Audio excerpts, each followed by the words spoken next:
Malayalam big boss seasons ആണ് ലൈവിൽ ഇപ്പോൾ നടന്നുകൊണ്ടിരിക്കുന്നത്. അങ്ങനെ ബിഗ് ബോസ് വീട്ടിലേക്ക് ഫാമിലികൾ എത്തിയിരിക്കുകയാണ്. ആദ്യമായി നമ്മുടെ ഷാനവാസക്കാരൻ്റെ ഫാമിലിയാണ് എത്തിയിരിക്കുന്നത്. പിന്നെ നമ്മുടെ അനീഷേട്ടൻ്റെ അമ്മയും അതേപോലെ തന്നെ സഹോദരനാണ് വന്നിരിക്കുന്നത്.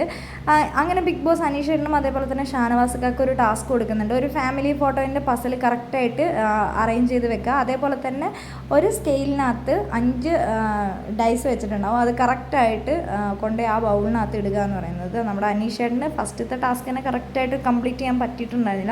പക്ഷേ ബിഗ് ബോസ് ഒരു അവസരം കൊടുത്തു, രണ്ടാമത്തെ ടാസ്ക് ചെയ്തോളാൻ പറഞ്ഞു. പക്ഷേ ആ രണ്ടാമത്തെ ടാസ്ക് അനീഷേട്ടൻ കുറേ തവണ ട്രൈ ചെയ്യുന്നുണ്ട്. അനീഷേട്ടൻ പറയുന്നുണ്ട് എനിക്ക് എന്താ പറ്റിയത് ബിഗ് ബോസ് എന്ന് ബിഗ് ബോസിനോട് വരെ ചോദിക്കുന്നുണ്ട്.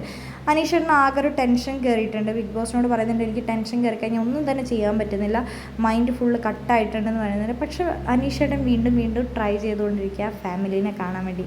അനീഷേട്ടൻ അത്രയും ആ ഒരു ഹാർഡ് വർക്ക് ചെയ്തിട്ട് ഫാമിലീനെ മീറ്റപ്പ് ചെയ്യുന്ന ആ ഒരു രംഗം ബിഗ് ബോസ് ചരിത്രത്തിൽ തന്നെ നമുക്ക് എല്ലാവർക്കും അത്രയും ഒരു ഹാർട്ട് ടച്ചിങ് ആയിട്ടുള്ളൊരു ഇത് തന്നെയായിരിക്കാം. കാരണം ആ ഒരു ഫാമിലി ബിഗ് ബോസ് വീട്ടിലേക്ക് കയറുമ്പോൾ അത്രയ്ക്കും നമുക്ക് വരെ ഒരു കണ്ണുകൾ നിറയിപ്പിക്കുന്ന ഒരു ഇതായിരുന്നു ഉണ്ടായിരുന്നത്. എന്താണെങ്കിലും നമുക്ക് കാത്തിരിക്കാം അനീഷേട്ടൻ്റെ ഫാമിലീനെ അനീഷേട്ടൻ മീറ്റ് ചെയ്യുന്ന ആ ഒരു ഇതിൽ.